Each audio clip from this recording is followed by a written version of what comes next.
और अभी मैं यहाँ पे आई हूँ तो मैंने अपने हस्बैंड जी से कल रात में रिक्वेस्ट की थी कि मेरे को कोई भी कंटेंट नहीं मिल रहा है। मतलब मेरे का डेली का यही रूटीन है, आज घास के लिए कल घास के लिए। तो हस्बैंड जी ने बताया था कि कल मैं तुझे ले जाऊँगा वहाँ नीचे रेणुकूट, मतलब यहाँ पे जहाँ पे हम आए हैं मंदाकिनी नदी के किनारे, और वहाँ पे बहुत अच्छे कंटेंट मिल जाएंगे तेरे को। तो हस्बैंड जी लाए हैं मुझे यहाँ, और बहुत अच्छा है, बहुत प्यारा है। बहुत सारी चीज़ें मुझे भी सीखने को मिली और मुझे भी देखने को मिली। जो चीज़ें मुझे पता नहीं थी वो चीज़ें हस्बैंड जी ने मुझे बताई हैं। और अभी हस्बैंड जी बोले हैं यहाँ ऊपर तक जा, वहाँ से बहुत अच्छा है। तो ऊपर तक जा रही हूँ हस्बैंड जी के साथ। मैं और हस्बैंड जी यहाँ ऊपर तक जा रहे हैं। वैसे तो मुझको डर भी लग रहा है सुअर का और भालू का। सुअर तो नहीं आएंगे लेकिन भालू का डर है। और रास्ता तो बहुत अच्छा है। यहाँ पे लगी थी वो ट्रॉली जो वहाँ से आ रही थी, वो यहाँ पे मिली थी, और यहीं से मैंने घास भी निकालना है। तो दिखाती हूँ आपको।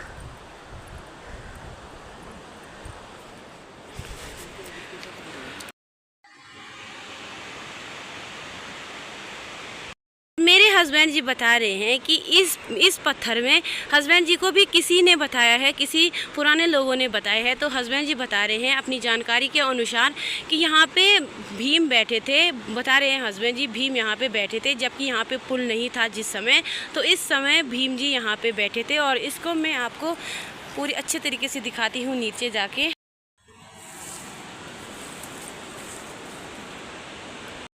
और अभी मैं इस पत्थर में जा रही हूँ, यहाँ से जा रही हूँ। और हस्बैंड जी बता रहे हैं कि यहाँ पे भीम जी का पैर था, यहाँ पे पैर के निशान है, और अभी भी है भीम जी के पैर के निशान।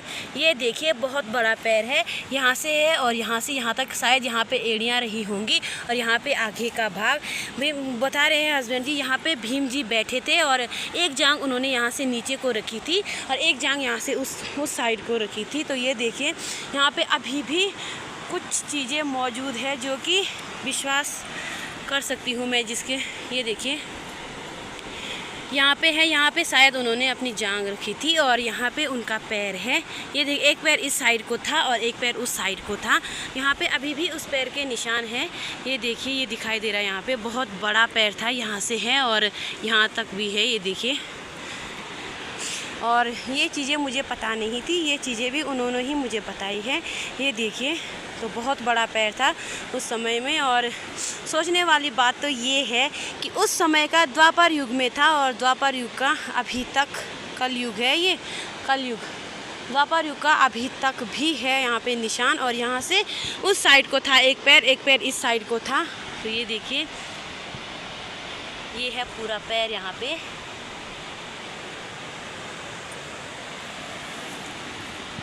और यहाँ पे बैठे थे, यहाँ पे बैठने का निशान भी है और यहाँ पे पैर का निशान भी है। जो चीज़ बहुत सोचने वाली चीज़ें हैं और बहुत ज्ञान की चीज़ें भी हैं। और ये चीज़ें मुझे मेरे हस्बैंड जी ने बताई है, और हस्बैंड जी को भी किसी ने बताया होगा। और इस चीज़ को कंफर्म करने के लिए मैंने कितना प्रयास किया। सुना भी नहीं था कहीं भी कि यहाँ पे भी एक पैर हो सकता है, वो भी भीम जी का द्वापर युग का। और यहाँ से उस साइड को रखा था पैर। तो इतनी बड़ी छलांग तो कोई कैसे ही रख सकता है। ये देखिए यहाँ से और यहाँ रखा था। तो अब यहाँ से जाऊँगी मैं ऊपर से घास निकालना है। और ये जंगल हमारा नहीं है। इस पुल से इधर साइड को जो जंगल लगता है, ये जंगल नारायणकोटी साइड वालों का है, मतलब ऊपर गुप्तकाशी साइड वालों का है। और कालीमठ वैली वालों का जंगल ये है, इस साइड से उस साइड को, मतलब इस पुल के उस साइड को हमारा जंगल है। लेकिन फिर भी मैं यहाँ से एक दो पूरी श्रृंगार की निकालूंगी। और इस श्रृंगार के स्वल्टे और मलखुने भी बनते हैं। और मेरे पापा को इस श्रृंगार की बहुत सारी चीज़ें बनानी आती हैं। मेरे पापा इस श्रृंगार से बना देते हैं, गुलदस्ते भी बना देंगे और कंडी बनाते हैं, स्वल्टी बनाते हैं, वो पूरियाँ रखने के लिए गरना बनाते हैं, चिंगेरा, बहुत सारी चीज़ें हैं जो कि मेरे पापा इस श्रृंगार से बनाते हैं। और इस श्रृंगार को देख के मुझे अपने पापा की याद आ रही है अभी। तो फटाफट से निकालती हूँ घास और फिर मिलती हूँ आपको।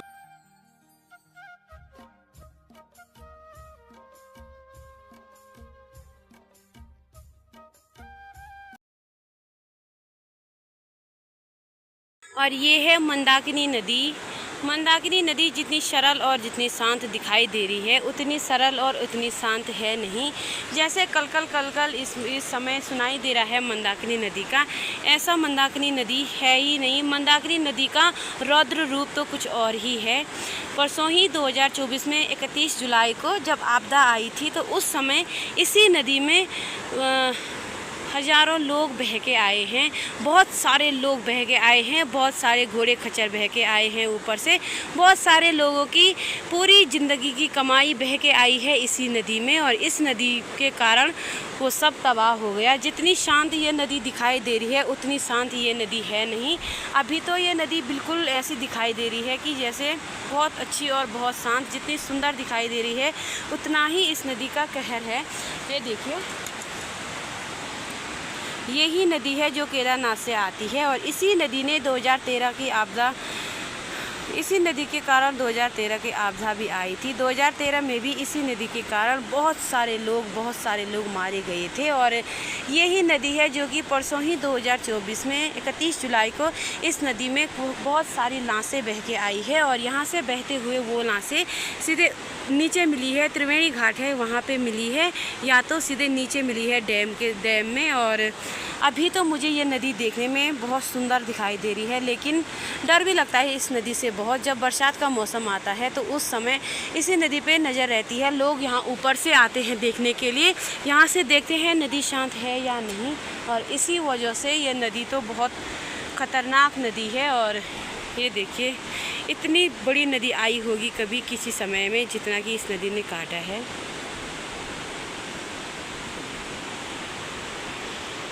और मेरे हस्बैंड जी वहाँ पे बैठ रखे हैं, और हमने अभी यहाँ से घास निकालना है।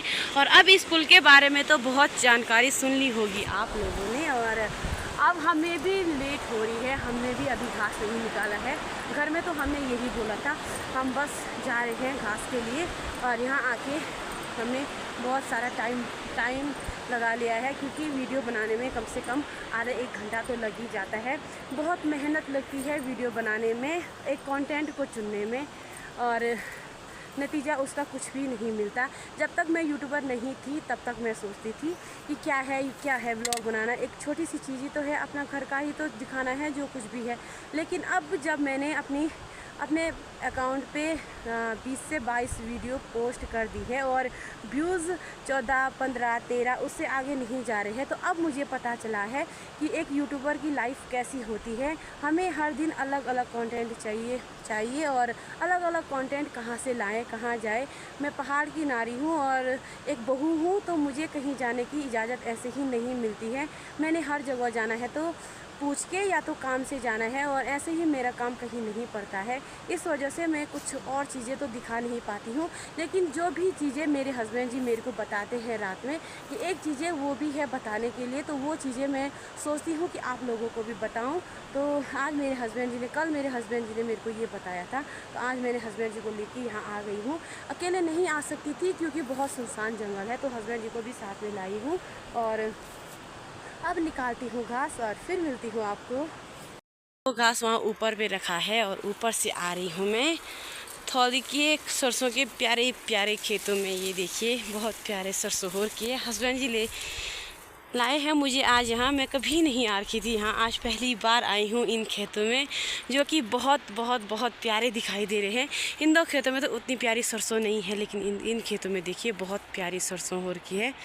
ये देखिए, और एक घर यहाँ पे भी था पुराने ज़माने वाला, यहाँ पे भी एक मुर्रा था। ये देखिए, बहुत प्यारा है। तो अभी मैं इन खेतों में बैठी हूँ और डर भी लग रहा है सुअर का। हस्बैंड जी वहाँ नीचे जा रहे हैं नदी के किनारे, बोल रहे हैं तू मत आ वहाँ, मैं चले जाता हूँ। और उनका थोड़ा काम भी है वहाँ, क्योंकि वहाँ पे उन्होंने कल परसों एक लकड़ी छुपाई हुई थी, तो वो देखने जा रहे हैं, कोई ले तो नहीं गया शायद। और मैं यहीं पे हूँ, और बहुत अच्छा लग रहा है मुझे यहाँ, बहुत अच्छा है। सरसों के खेत है सीधे नदी के किनारे, और जिनका ये खेत है, मतलब जिन लोगों का ये खेत है, वो यहाँ से बहुत दूर रहते हैं, और उन्होंने इतनी दूर भी खेती कर रखी है। बहुत अच्छा लग रहा है, बहुत प्यारे प्यारे सरसों के खेत है, और मेरे हस्बैंड जी लाए हैं मुझे यहाँ। तो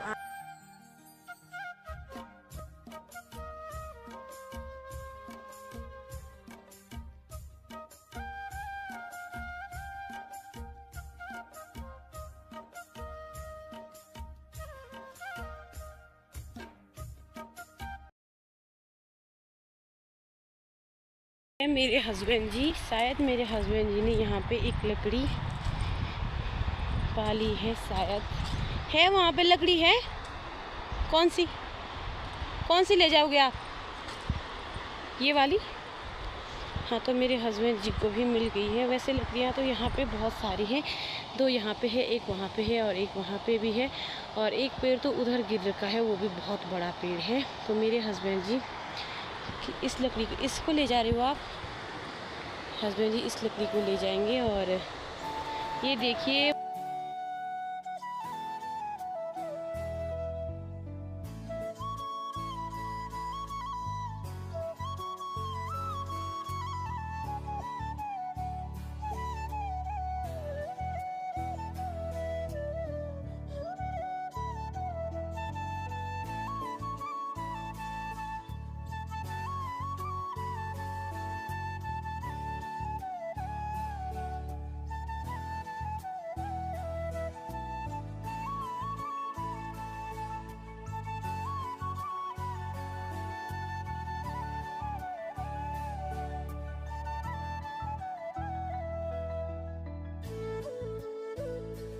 और अभी मैं फ़ोटोशूट करने के लिए वहाँ तक गई थी, और वहाँ तक गई तो यहाँ तक मेरे पैर डूबे हैं उस पानी में। यहाँ तक सिर्फ यहाँ पे गई थी, और बहुत गहरा पानी है। ये देखिए, बहुत सरल और बहुत शांत दिखाई दे रही है मंदाकिनी नदी, लेकिन बहुत गहरा पानी है, बहुत ज़्यादा गहरा पानी है ये। और ठंडा तो क्या ही बताऊँ, बहुत ज़्यादा ठंडा है। और अब मैं और हस्बैंड जी जा रहे हैं उस साइड को। हस्बैंड जी बता रहे हैं वहाँ लकड़ियाँ हैं, तो चलो चलते हैं। और जब हम छोटे छोटे थे ना, तो सिलबट्टे में नमक पीसने के लिए हम ऐसे ले जाते थे अपने घर, और फिर मम्मी की मार खाते थे ये क्या लाए तुम। ये देखिए, बहुत अच्छा है ये, सिलबट्टे पे नमक पीसने के लिए ऊपर का होता है ये, बहुत अच्छा है ये। तो अभी हम वहाँ चलते हैं, और आज हमारे साथ जिम्मी भी बिल्कुल मस्त होके खेला है। और यहाँ पे रेत के बहुत बड़े बड़े टीले टाइप के हैं, मतलब बहुत ज़्यादा है। हस्बैंड बता रहे हैं अभी तो कम हो गए हैं, लेकिन पहले तो उससे भी बड़े बड़े थे। ये देखिए, यहाँ पे है ये रेत का टीला, और ये पूरा रेत से भरा हुआ है ये। और हमने कहाँ जाना है अभी? मेरे हस्बैंड जी जा रहे हैं ऊपर, जहाँ पे हमने घास रखा है, क्योंकि यहाँ नीचे से तो हम लकड़ियाँ नहीं लाए, क्योंकि वहाँ से सारी लकड़ियाँ गीली थी। और गीली होने के कारण मैंने हस्बैंड जी को मना किया कि आप उतनी गीली लकड़ियाँ मत ले जाओ, क्योंकि हस्बैंड जी इतनी गीली लकड़ियाँ ले जाएंगे तो वो हमें दिक्कत हो सकती है। हमने यहाँ से चढ़ाई चलनी है 1-2 किलोमीटर तक ऊपर, हमने चढ़ाई पे जाना है, और सब सीधा है। तो मैंने हस्बैंड जी को मना किया वो गीली लकड़ी ले जाने के लिए। कुछ ऊपर पे है तो देखते हैं, ऊपर से लकड़ियाँ ले जाते हैं या घास ले जाते हैं। वैसे भी हमें दोनों चीज़ चाहिए ही, तो फटाफट से चलती हूँ ऊपर में और फिर मिलती हूँ आपको। हम भी अभी नीचे से ऊपर क्रेसी में आ चुके हैं, और ऊपर आते आते लगभग 2:30 बजे का टाइम हो गया है। नीचे मैंने ब्लॉगिंग नहीं की, क्योंकि मैं पेड़ पे थी और हमारा मन भी नहीं कर रहा था ब्लॉगिंग करने का। उसके बाद पेड़ काटा और भारी लगाई, सीधे ऊपर पे आ गए। और अभी मैं और मेरे हस्बैंड जी दोनों घास ले जा रहे हैं। हस्बैंड जी के पास भी घास है और मेरे पास भी घास है। मैं हस्बैंड जी के लिए भी घर से 2 रस्से लेके आई थी, क्योंकि घर वालों ने बोला था लकड़ियाँ नहीं होंगी तो घास ही लाना। यहाँ पे है मेरे हस्बैंड जी, और ये है हस्बैंड जी की घास की भारी, और मेरे घास की भारी वहाँ पे है। और यहाँ पे पानी की बोतल भी हमने खाली कर ली है।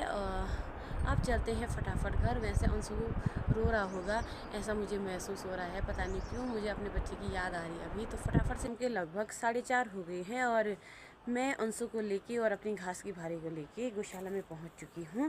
अंशु ने विजीत के घर में, मैं मम्मी के साथ जा रहा हूं, क्योंकि जब मैं जंगल से आई तो तब अंशु सो रहा था अपनी दादी जी के साथ, तो मैंने अपने अंशु को पकड़ा नहीं। और जब मैं गौशाला जा रही थी उसी समय उठाया भी नहीं, मैंने ही उठाया।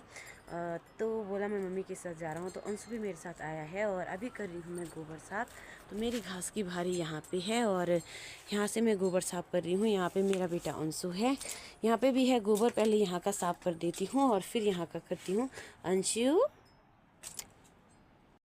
और अभी अंशु उस बैल को वहाँ से हटा रहा है। अंशु बोल हई, बोल हई हई हई।